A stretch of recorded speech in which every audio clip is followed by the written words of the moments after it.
You know, I have said this before. Making sense of Rahul Gandhi is as easy as consuming rasam with chopsticks. I have already exposed his industrial scale lies a couple of days ago, but needless to say, he'll be back again with a bucket load of more lies and propaganda. But today, if I may, I'd like to focus on something else.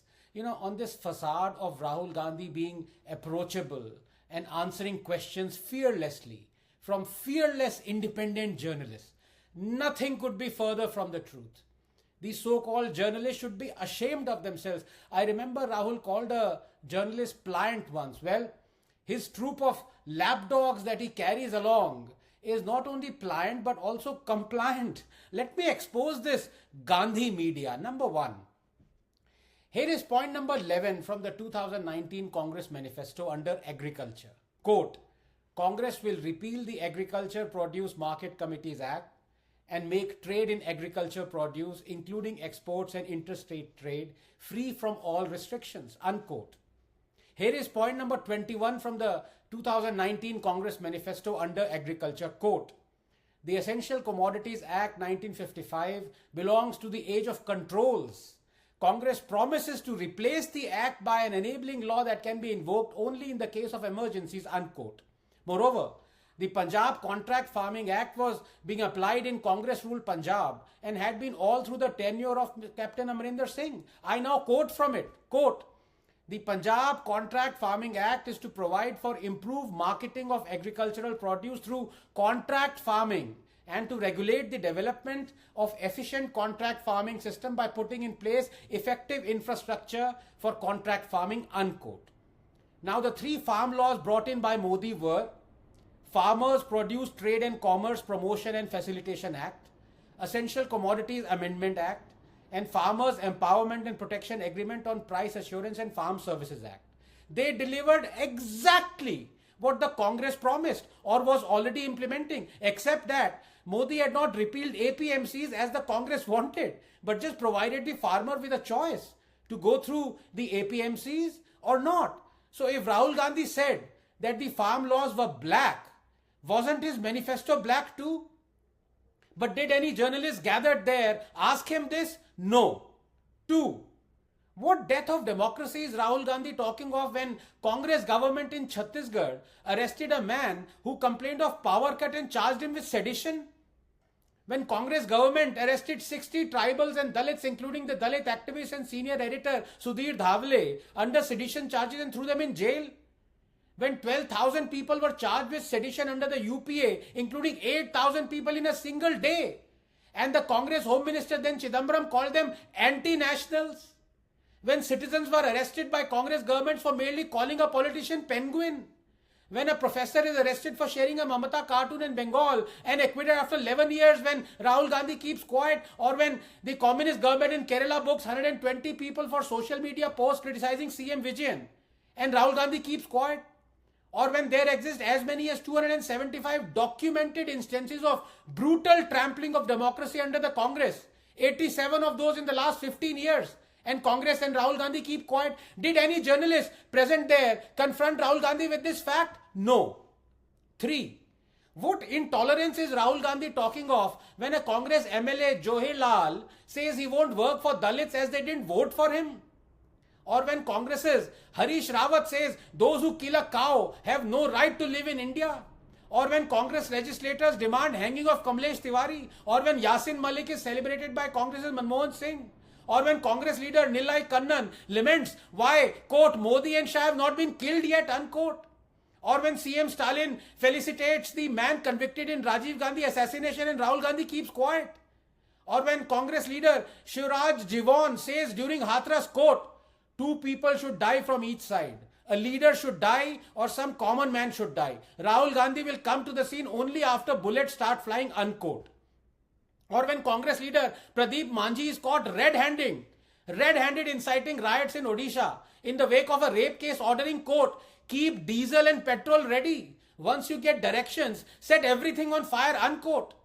Or when Congress's leader Shakuntala Khatik is caught red-handed in June 2017 ordering a mob to burn down a police station in Mandsaur? Did any journalist present there confront Rahul Gandhi with this fact? No. 4. What discrimination is Rahul Gandhi talking of when refugee Melu Ram, one of 2 lakh West Pakistan refugees who ran for their lives and settled in Kashmir, when Melu Ram and his children were barred from local jobs and welfare schemes? Gurkha Sagar Sahi, whose ancestors were brought to Kashmir to fight the invaders. Sahi won a gold medal in the Commonwealth Fencing Championships. Sahi applied for a job in JK police. Sahi was rejected because he wasn't a domicile. Dalit Radhika Gill, her family was brought to Kashmir to work as sweepers in 1957. Radhika cleared the BSF entrance exam, but Radhika could only get a job as a sweeper because she wasn't a domicile. For 70 years, the human rights of lakhs of Dalits, Gurkhas, women, Sikhs, refugees were brutally trampled upon by the state. And its politicians, allies of Congress like Farooq Abdullah, who delighted in saying, and I quote, they want to abolish 370 and we'll remain silent. Inshallah, we will fight. We dare them. Allah would want that we gain independence from India. Did any journalist present there confront Rahul with this fact? No. 5. What corruption is Rahul Gandhi talking of? When Modi's BJP was convicted of financial fraud through violating FCRA by the High Court. But it was Congress that supported Modi's retrospective amendment of the FCRA, thereby nullifying the court conviction. And you know why? Because the court had also convicted the Congress of the same FCRA fraud. But did any journalist gathered there ask him this? No. 6. What cowardice towards China is Rahul talking of when China managed to occupy 640 square kilometers of eastern Ladakh during the UPA? Or how between 2010 to 2013, China managed to make nearly 600 incursions into the Indian side? Or why the UPA did not disclose for 3 weeks a Chinese incursion on June 17, 2013 at Chumar for fear of public anger, forcing cancellation of a minister's visit to China? Or how on July 12, 2013, the Chinese entered 28 kilometers deep into our territory at Depsang? Or why the IEF proposal of an airstrike on Pakistani terror hideouts in the wake of 26/11 was ignored by the then Prime Minister as disclosed by Air Chief Dhanoa? Did any journalist present there confront Rahul Gandhi with this? No. 7. Congress is the party that demanded Indian citizenship for Bangladeshi minorities. Obviously, minorities in Bangladesh have to be Hindus and Christians and Sikhs, but protested Modi's CA law that delivered exactly this. This is the same Congress party that abuses Hindutva daily but runs a government or ran a government until recently with those who take pride in expounding Hindutva. This is a party that does temple runs but coins the phrase saffron terror. This is the party that opposes the communists in one state but strikes an alliance with them in the other. This is the party that doubts the surgical strikes but says it valorizes the Indian armed forces. This is the party that abuses and mistrusts the EVMs but runs multiple governments because of EVM electoral wins. This is the party that has abused and slandered Adani for years. But now their own governments in Rajasthan and Chhattisgarh are having Adani projects worth 85,000 crores and continuing with them, and have approved a slew of measures to help Adani make billions, including 1,600 hectares of land and multiple power projects. But did any journalist gathered there ask him this? No. 8. Rahul Gandhi says Modi is anti-minority, Well, here is the data.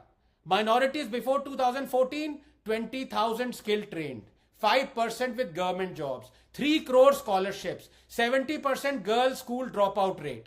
Minorities after 2014, 2 million skilled trained, 10% with government jobs, 5 crore scholarships, free UPSC coaching, 30% girls school dropout rate, while our Muslim population is 14.2%. As many as 31.3% of homes under Awas Yojana, 33% of funds under Kisan Samman Nidhi, and 36% beneficiaries under Mudra Yojana have been Muslims. Housing, skilling, scholarships, government jobs. No other Prime Minister in living memory has comparatively done more for minorities than Modi. Did any journalist confront him with this data? No. 9. Reverting to the old pension scheme, a poll promise of the Congress that has now returned to power in Himachal will ruin the state's economy. Generations to come would suffer. But does that matter to Rahul? What is telling is that the new pension scheme was implemented by the Congress and the UP in 2005. There occurred extensive deliberations. The then Prime Minister Dr. Manmohan Singh was a votary of it. It was planned and executed under the aegis of Dr. Montek Singh Ahluwalia. But of course, Rahul Gandhi knows more economics than Dr. Manmohan Singh and Dr. Montek Singh Ahluwalia. Montek Singh Ahluwalia has said OPS would lead to a fiscal disaster for states, and that quote, bringing back the old pension scheme is the biggest revenue or freebie invented, unquote. Himachal's debt to GDP is already 43%. It will rise soon. The pension expenditure has risen from 2% of revenue receipts in 80 to 20% now. Rahul is guiding a state to disaster, and many Congress states are gladly joining in this harakiri. But did any journalist gathered there ask him this? No. For want of time, I restrict myself, or I can go on and on and on with examples of what was never asked of Rahul Gandhi by the Darbari Gandhi media.